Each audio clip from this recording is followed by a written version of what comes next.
Hello, everybody. I am Royal here with Marcel Gamble.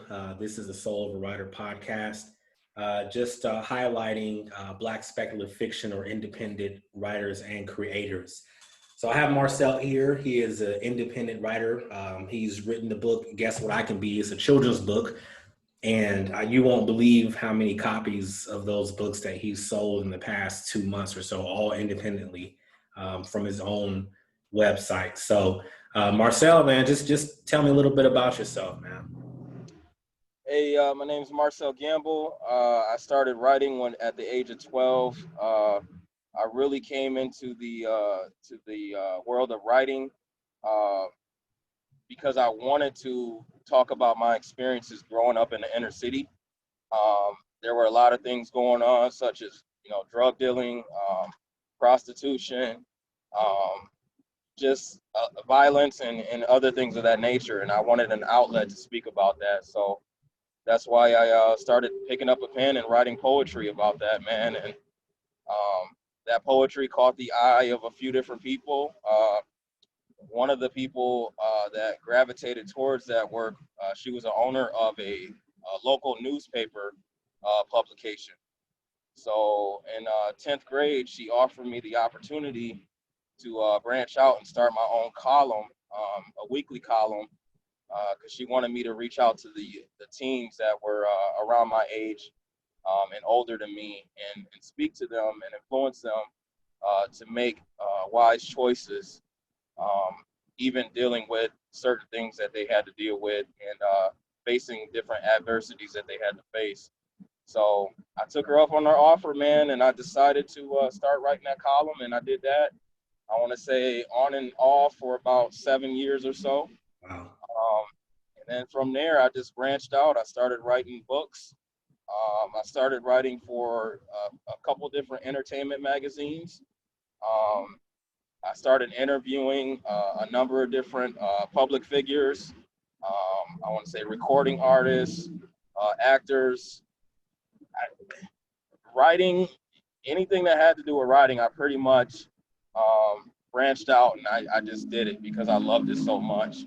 Yeah. So in a nutshell, that's really how I got started, and that's really where I ended up. And right now, I'm just in the space of growing my own brand, and trying to um, push messages out there to the youth that I want them to take in, especially during a time like right now during this pandemic when things are going crazy, when there's such a racial divide right now.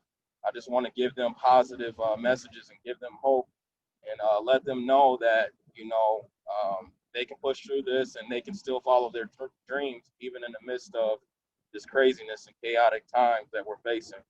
So that's really why I continue to write, man, and why I continue to push. For sure. Yeah. So you touched on a lot of things, and not to put you on the spot, I'm not going to ask you to recite it, but do you remember any of your early poems that you wrote when you were younger? And even if you don't remember line by line, do you remember some of the subject material of some of those early poems? I do. Give me a second. I didn't want There's to put you on the spot. I'm just, no, it's fine. It's fine. I used to actually perform poetry live at open mics and stuff, and there's a one that I used to say all the time. I think if I remember right, I think it goes like, I feel like Langston Hughes in his prime. Umbilical cords. I was birthed connected to all of these lines. I got these metaphors and analogies tattooed to my mind. I have an addiction, inventing addiction that's one of a kind. That's just a little bit of what I well, remember. I bars, can't some remember quick all. bars right there. That's some quick. Yeah, so that actually sounds like some of the underground hip hop in the early 2000s. Yep. The Talib Kweli, Black Thought, Immortal Technique type of hip hop. So all that that stems, your creativity stems from that poetry, and it grew from there. And it sounds like you continue to your artwork reflects what's in your mindset, and you have that discipline to continue on. And now with this book, that you have out, this children's book, you want to show, like you said, you want to show children that they can be whatever they want to be in this crazy world. no matter what. So let's talk a little bit about that book, because I love the artwork. We've talked about your artist before, but I love that artwork. I love the idea behind it. But let's talk a little bit about that specifically. So that with that book, I wanted to show many different examples of what children can grow up and be, because to me, growing up, a superhero didn't necessarily mean that you needed a cape. Yeah. Because I grew up around superheroes that went to jobs every day, that were plumbers, that were electricians, that were bus drivers, that did a number of different things in order to take care of their family and to hold down the things that they needed to hold down in their community.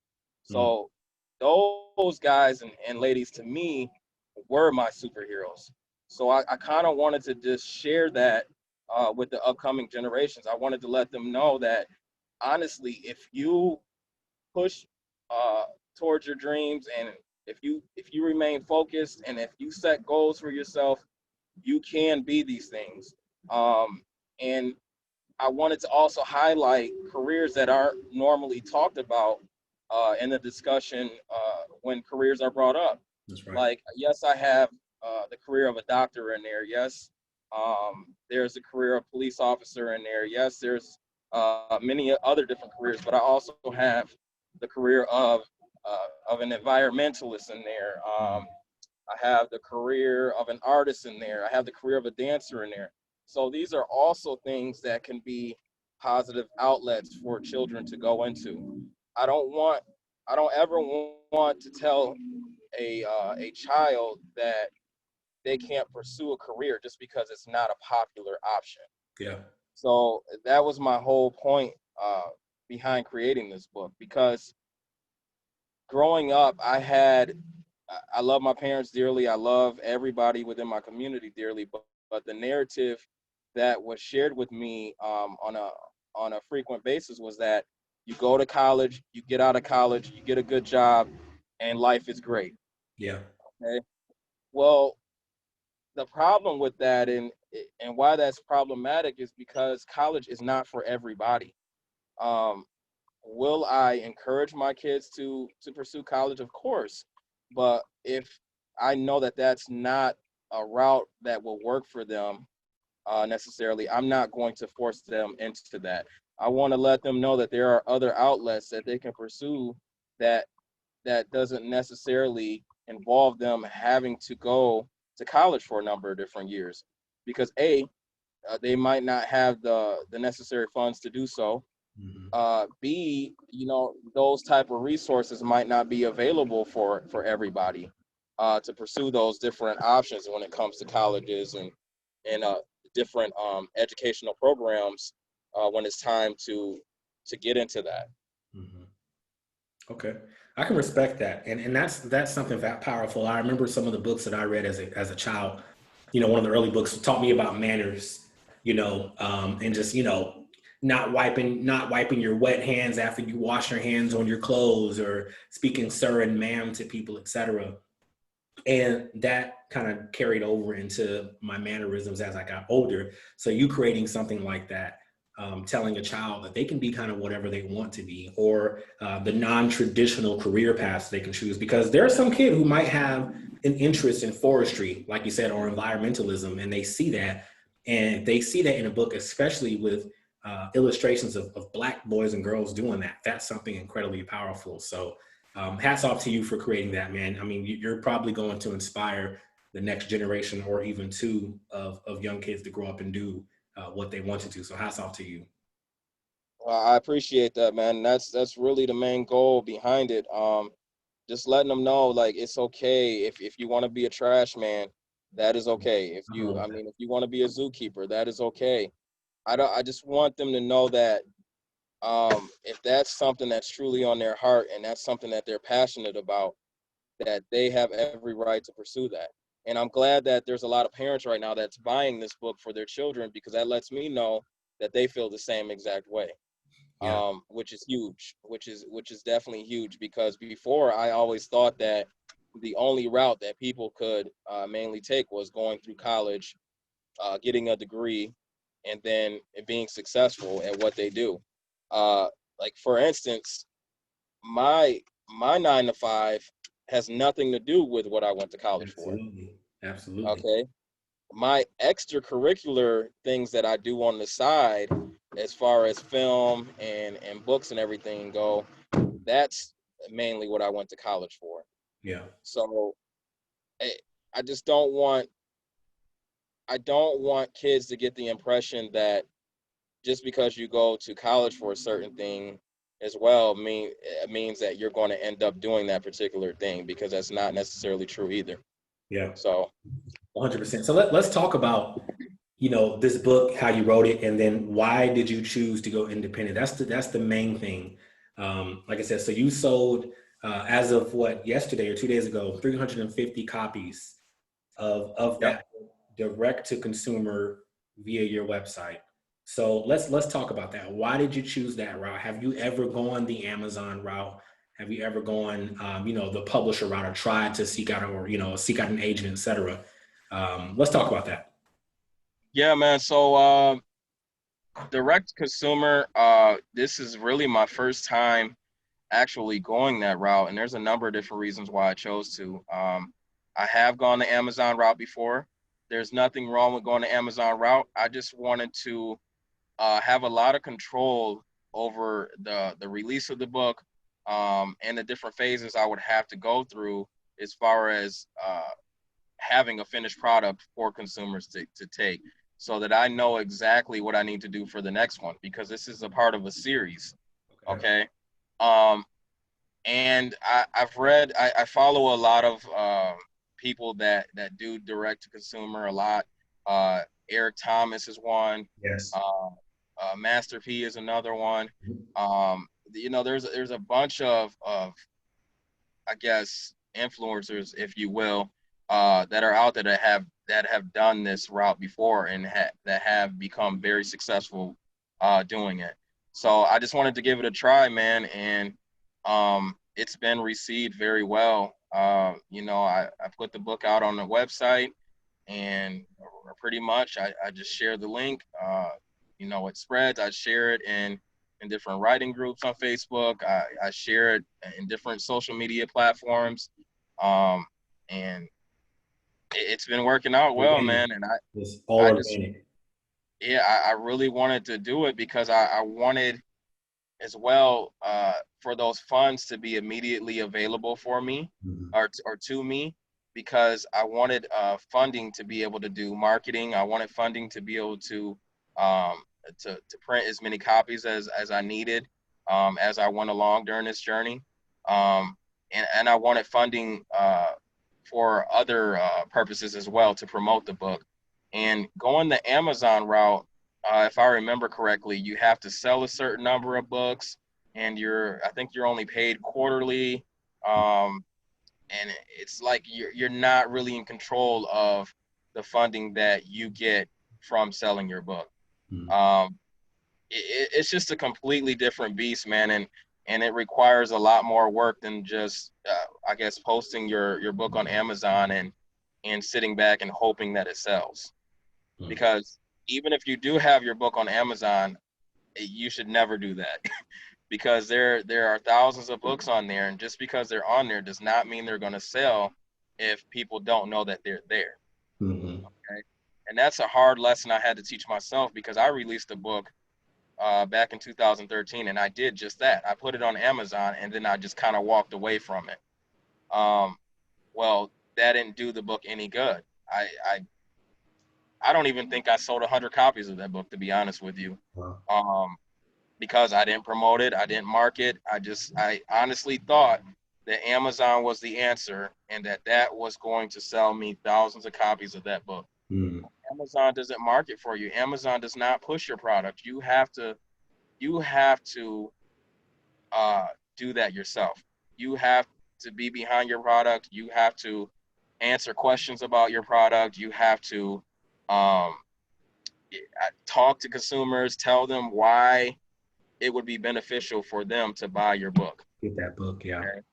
Absolutely. And going direct to consumer, I just feel a lot more motivated to do that versus um, going through a platform like Amazon. So no shade towards Amazon or anything like that. I really love the route that I'm taking right now. It requires a lot more work. You have to worry about prints of your book and shipping your book out and dealing with your consumers directly. So I mean, it's a lot more work behind it, but in the long run, I think it's more lucrative and it's more rewarding once you hit certain goals within sales that you set for yourself.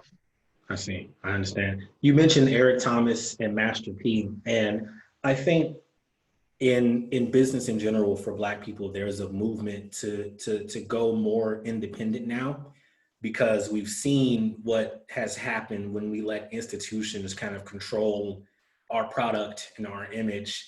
You know, since the 40s, 50s, 60s on, even in the 90s, you know, you see a lot of these, you know, rappers and artists, you know, who was it? Oh my gosh, was it Tony Braxton and TLC just get completely messed over from labels. And I'm not saying that, you know, it's directly tied to writing books, but you want to have that full control over what you do, what you put out, and having that true relationship with your customers. So do you have an I think you do. You have an email list, right? Do you have an email list or like kind of a sales funnel to where you can communicate directly to your consumers? Like when your new book drops in the series, are you going to just communicate that directly to your consumers that you have in an email list? Or since you already have that dedicated organic following that you built up on social media, will you do it that way or both? I'm gonna utilize both of those.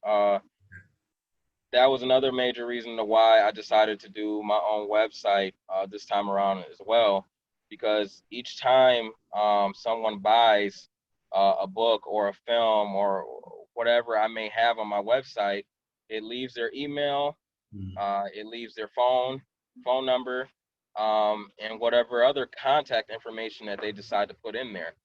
So, and I've been talking to other writers about this too, and about why this is so beneficial to you and why this is gold to you, especially if you're deciding to release more projects in the future. Mm. Because now you have someone who is dedicated, who has already purchased either one copy or multiple a number of copies of your book.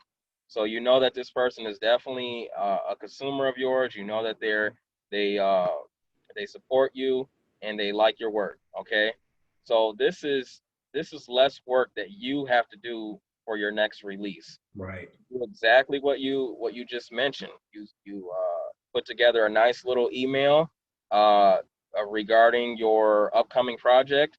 I would say add either the cover art of that project or an illustration or something that's going to grab attention.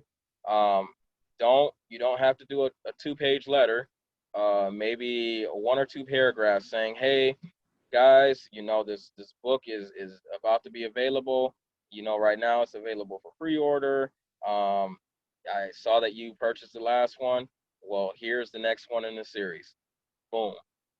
And a lot of those should already be automatic sales that are going to come because these are people that purchased the first book in the Right. series. Right. So that's another reason why I wanted to do direct to consumer, because I have all that information available to me when I get ready to release my follow up book. And I just absolutely think that's gold. I mean, that's the best. People pay people, more people out there to hunt down consumers for them to buy their project. Right. So if that is available to you for free, why not utilize that? Um, Yeah. and I say it all the time too. Utilize social media. Like, figure out how you can use social media to your advantage. And I'm not just talking about going to your personal page and putting up a post. I mean, that works as well, but there are niche communities on social media that you can target, that you can literally target and promote your work to. So, for example, my book is written by an African American. It's illustrated by an African American, and there's also an African American character on the cover of my book and throughout my book. So where do you think I should go to promote? I mean, it's good to promote outside of African American communities as well, but if you think that a lot of your support is going to come from within the African American community, which your book is mainly targeting in the first place, then why not go there? There's nothing wrong with seeking out these communities to promote your book. I mean, I always tell people, figure out what the main themes are for your book. Okay, if your book is about, I don't know, bullying, Mm. or yeah, if it's about bullying, find communities on Facebook or Instagram that mainly talk about bullying. Like there's literally groups on there that cover this subject day in and day out. And all you have to do is just post a picture, illustration, and a one-line blurb about your project, and I guarantee you that this will create some traffic for you, whether that be comments or whether that be somebody inboxing you about your project or a sale. You never know what's going to happen, but it's free. It's something that you can do for free to Right. generate traffic for your product. That's what I was going to touch on too. Like that is an organic way to build an audience or a dedicated readers list at the very least. Is just going in there, finding those communities, and just having conversations. And just keeping it organic. That's without paying a dime to Facebook for marketing. Which, I mean, you can do that as well, and you've done that as well. But just that organic route is good as well. I paid for one Facebook ad for this full release for this book, and honestly, I probably won't do it again. Hmm. Um, just because it didn't have good results for me doesn't mean it won't have good results for another person. Maybe the audience I was trying to focus on wasn't the right audience. I mean, there's a number of Yeah, different it's a number things. of things with Facebook, man. It's deep. Facebook marketing is deep. So Exactly, yeah, exactly. it goes. So I mean, if you do, before you dump thousands of dollars into Facebook ads, I do recommend that you do a little bit more research and figure out how that you can get that ad to just target the exact audience you want to target versus just putting up a Facebook ad. Like I just feel like the time that I did it, I feel like I just threw $100 away because I Hmm. didn't generate any sales off of that ad. Hmm. But you So learned, I in mean, my you mind, learned, yeah, you learned a lesson from that. So it's all good. And you just exactly. know, I mean, in case you do Facebook marketing in the future, I mean, you did say you probably wouldn't do it again, but just for anybody else, even if you think $100 in the Facebook marketing, which is actually, it's kind of really not that much money in the grand scheme of things when it comes to Facebook marketing. But even if you sink that money in and you don't get a return, if you decide to go back at it again, you pivot and you just adjust fire, how what other audience to connect to or et cetera. So, but Marcel, those are some good points, man. Just going in those communities and just starting those conversations, and then eventually dropping the link. Yeah. What was So, that? huh? I didn't catch that last part. What did you say? No, I was saying it's good. That's a good tip. As opposed to the paid Facebook marketing, is to go into those communities and just have those conversations or drop a blurb. Me personally, what's worked better for me so far is just having conversations with other authors or having Yep. conversations with the folks that consume that content. And then eventually I say, well, I'm writing this, and then it leads to my email list, and and then that's how I get my first chapter out them to directly. Yep. So you mentioned film. So you mentioned film, and even before when I spoke to you, you said you have a film out on Amazon. So do you want to go a little bit into that?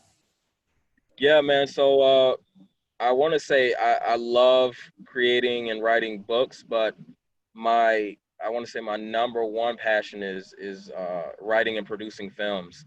So my first film that was produced on a serious level is entitled Case 137. Mm. That's on Tubi TV, Sling TV, Amazon, Pluto TV, Vudu, Fandango now. There's a number of different platforms that it's on. Um, and it's on those platforms because it got picked up by a distribution company called Maverick Entertainment.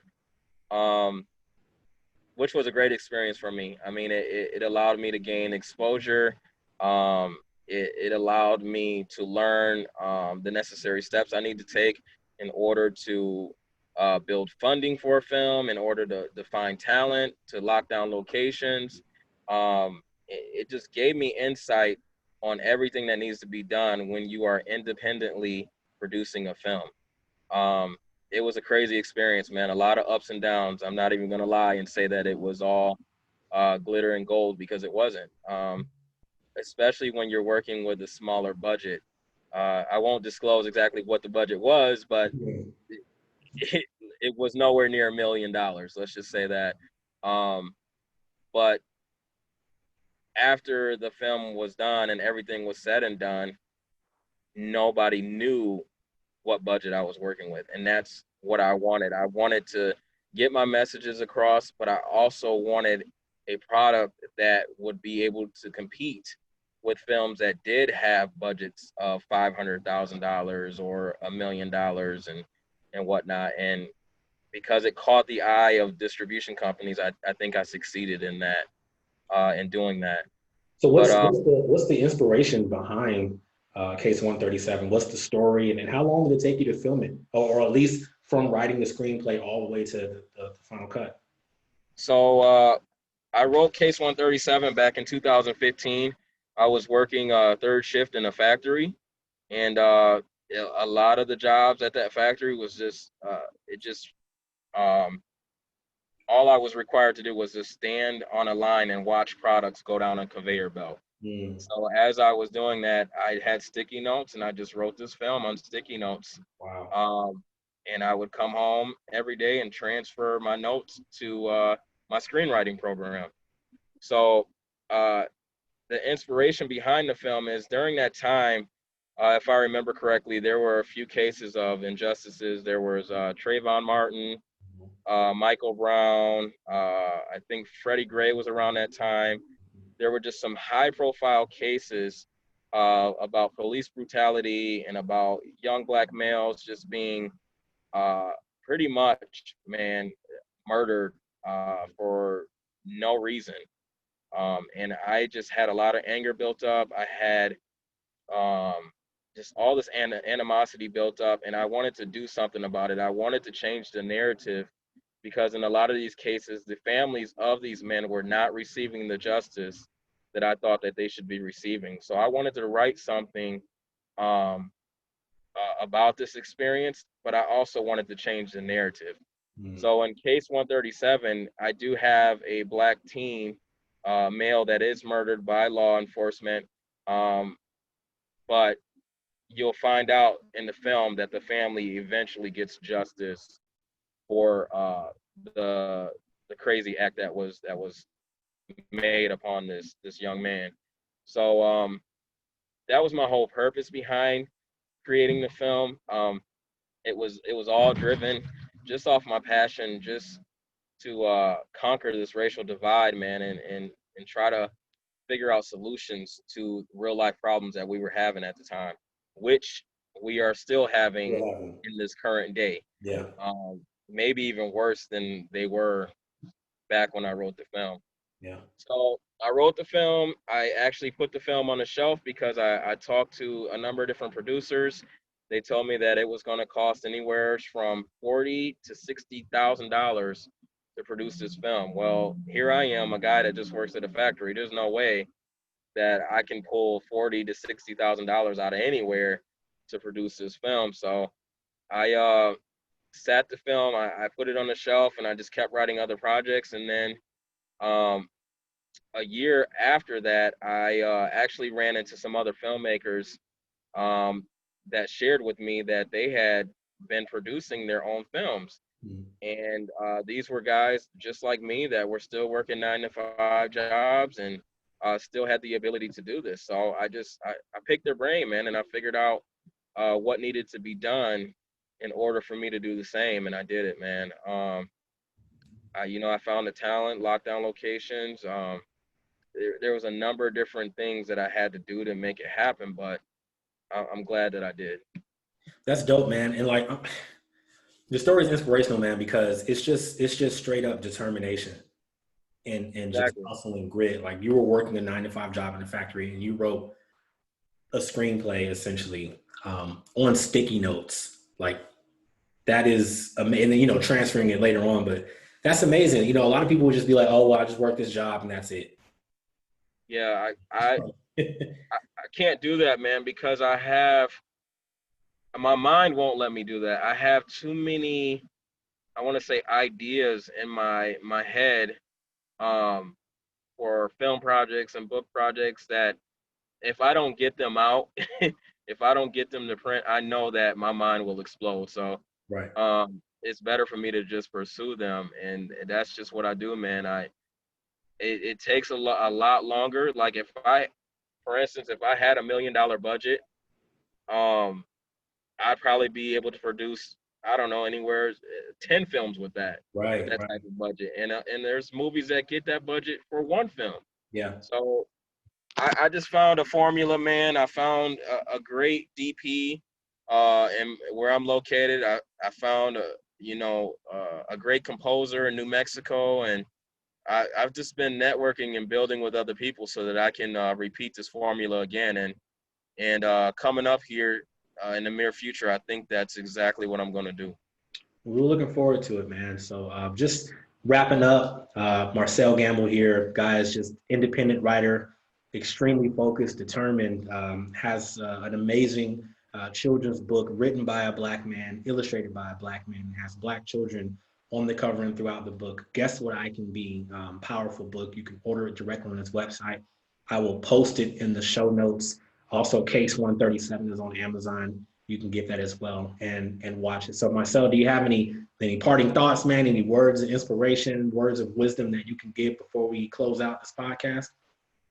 For those that are, still working 9 to 5s, just like me, I'm still working a 9 to 5 to this Mhm. day. Um, that doesn't have to be it for you, especially if you have dreams and goals. Figure out how to, I guess, conquer those goals. Figure out how to answer those dreams. There's a million different ways to do one thing.